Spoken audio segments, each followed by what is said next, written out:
Morning students, welcome to ज्ञान सरोवर education centre YouTube classes. मैं अंकित कुमार आप लोगों को पढ़ाऊंगा क्लास 6 से 12 तक का ज्योग्राफी और हिस्ट्री। जहाँ तक बात है ज्योग्राफी और हिस्ट्री की, तो ये दोनों सब्जेक्ट एक ऐसे सब्जेक्ट है जिसमें कुछ ऐसी जानकारियां रहती है जिसको आप जानिएगा, समझिएगा तो आपको इन सब्जेक्ट से प्यार हो जाएगा। तो कुछ ऐसे ही अनरियल फैक्ट्स के साथ मैं आप लोगों के सामने एक एक करके सभी क्लासेस के ज्योग्राफी और हिस्ट्री के चैप्टर्स को बताऊंगा। इसमें सबसे पहले मैं क्लास 10 ज्योग्राफी के चैप्टर्स आपके सामने इंट्रोड्यूस करवा देता हूं कि हमें क्लास 10 ज्योग्राफी में कौन कौन सी बातें और किस किस चीजों के बारे में पढ़नी है। स्टूडेंट्स, ज्योग्राफी और हिस्ट्री इन दोनों विषयों में एक ही समानता ये है कि इसके जितने भी चैप्टर्स हैं वो चैप्टर्स हमसे कुछ क्वेश्चंस पूछते हैं। ये क्वेश्चंस का आंसर अगर हम जान जाते हैं, इनको हम समझ जाते हैं, तो हमारा चैप्टर बिल्कुल ही क्लियर हो जाएगा। ठीक है, जैसे कि इस चैप्टर का क्या महत्व है, इस चैप्टर की क्या उपयोगिता है और हमारे मानव जीवन में इसका प्रभाव किस प्रकार है, ये सारी बातें हमें जानना बहुत ही जरूरी होती है। आइए हम देखते हैं क्लास 10 ज्योग्राफी के कुछ चैप्टर्स। क्लास 10 ज्योग्राफी में अगर हम कुछ चैप्टर्स देखेंगे तो इसमें टोटल 7 चैप्टर्स हैं जो इस प्रकार है। पहला चैप्टर है रिसोर्स एंड डेवलपमेंट, मींस संसाधन एवं विकास। इसमें हम बेसिकली संसाधन मतलब कि उस वस्तु के बारे में अध्ययन करते हैं जो आर्थिक रूप से मान्य है, जिसका सांस्कृतिक महत्व होता है और जिसका उपयोग हम अपने दैनिक जीवन में करते हैं और अपने सभी कार्यों को पूरा कर पाते हैं।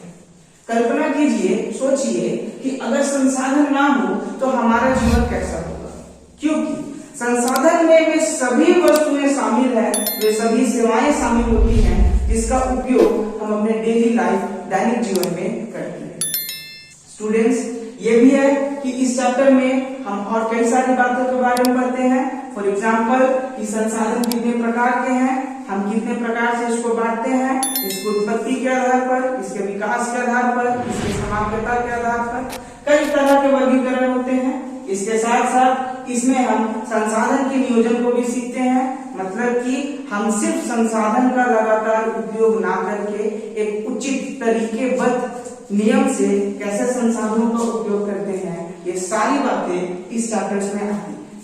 इसके अलावा ये चैप्टर्स अपने अंदर कई सारी बातें छिपाए हुए हैं। फॉर एग्जाम्पल जैसे कि भू संसाधन, मृदा का वर्गीकरण, मृदा का महत्व और मृदा संरक्षण के उपाय। ये बहुत ही इंपॉर्टेंट और बहुत ही अच्छा चैप्टर है। इसको पढ़ करके हम ज्योग्राफी में इंटरेस्ट को जगा सकते हैं। दूसरे चैप्टर की ओर आते हैं तो यह है forest and wild life resource, मतलब कि वन एवं वन्य प्राणी संसाधन। वन के बारे में, जंगल के बारे में हम सब जानते हैं, लेकिन इन वनों का भी एक अपना महत्व होता है, इन वनों का भी एक अपना वर्गीकरण होता है, जिसे हम अलग अलग क्षेत्र में, भारत का एग्जाम्पल लीजिएगा तो अलग अलग राज्यों में अलग अलग वनों के प्रकारों को हम साफ देख सकते हैं, जिसका वर्गीकरण एक तरह से हम कह सकते हैं कि ऊंचाई या अक्षांश के आधार पर किया जाता है। इसके अलावा वन्य प्राणी मतलब जंगल में रहने वाले प्राणी हमारे लिए कितना महत्वपूर्ण स्थान रखते हैं, इसका अध्ययन भी इस चैप्टर में हम लोग करेंगे। थर्ड चैप्टर जल संसाधन, वाटर रिसोर्स। बचपन से हम सुनते आते हैं कि जल है तो कल है। जल हमारे लिए बहुत महत्वपूर्ण संसाधन है, क्योंकि ये वैज्ञानिक तथ्य भी है कि एक मनुष्य का शरीर में सबसे ज्यादा पाया जाने वाला तत्व जल होता है। तो जल का महत्व क्या है, जल की उपयोगिता क्या है, हम मनुष्य जो विकास के नाम पर अपना विनाश लिख रहे हैं, हम लोगों ने इसका उपयोग किस प्रकार किया है, किस प्रकार इसको दूषित किया है, इन सभी का अध्ययन हम इस चैप्टर में करेंगे। इसके साथ साथ जल संरक्षण के कई उपाय अलग अलग राज्यों में राज्य सरकार और केंद्र सरकार द्वारा चलाई गई नीतियों और उसके महत्व का अध्ययन भी हम जल संसाधन वाटर रिसोर्स चैप्टर में बहुत बेहतरीन ढंग से करते हैं। हमारी पुस्तक जिसमें ये चैप्टर है उसमें बहुत ही अच्छे तरीके से सभी बातों को लिखा गया। चौथा चैप्टर एग्रीकल्चर मतलब कृषि।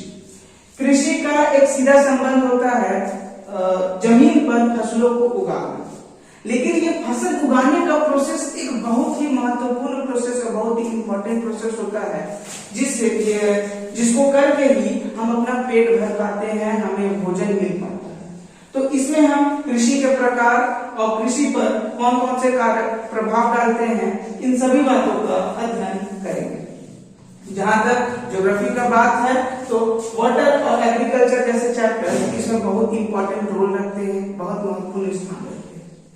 नीचे पांचवा chapter minerals and energy resource, खनिज एवं शक्ति संसाधन।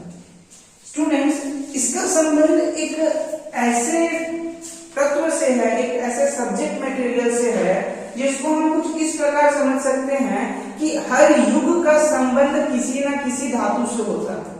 अगर हम प्राचीन समय में भी देखें तो तब के मनुष्य किस धातु का उपयोग अधिक करते थे, हम उस धातु को उस युग के संदर्भ में कहते हैं।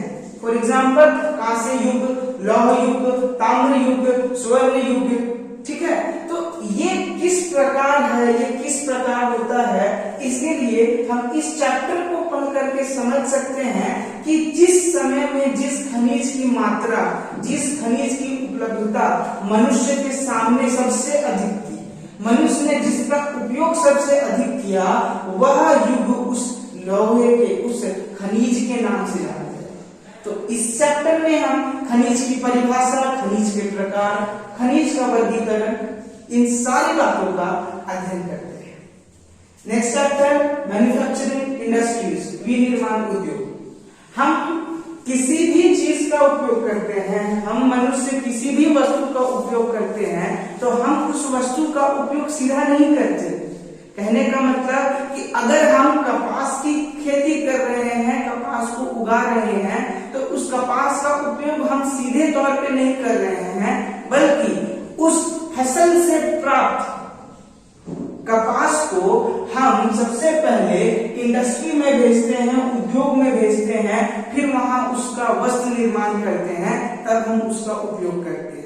तो इस एग्जाम्पल के थ्रू आप समझ सकते हैं कि ये जो चैप्टर है, ये चैप्टर किस चीज के बारे में है, हमें क्या बताएगा।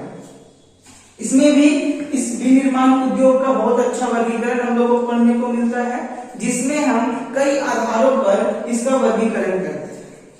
और इस ज्योग्राफी के सबसे last chapter lifelines of national economy अर्थात राष्ट्रीय अर्थव्यवस्था की जीवन रेखा में हम पढ़ेंगे कि हमारे उपयोग के लिए तो कई सारी वस्तुएं हमारे आसपास ही रहती हैं, परंतु ऐसी भी कुछ वस्तुएं होती हैं जो हमें किसी दूसरे स्थान से मंगवानी पड़ती है।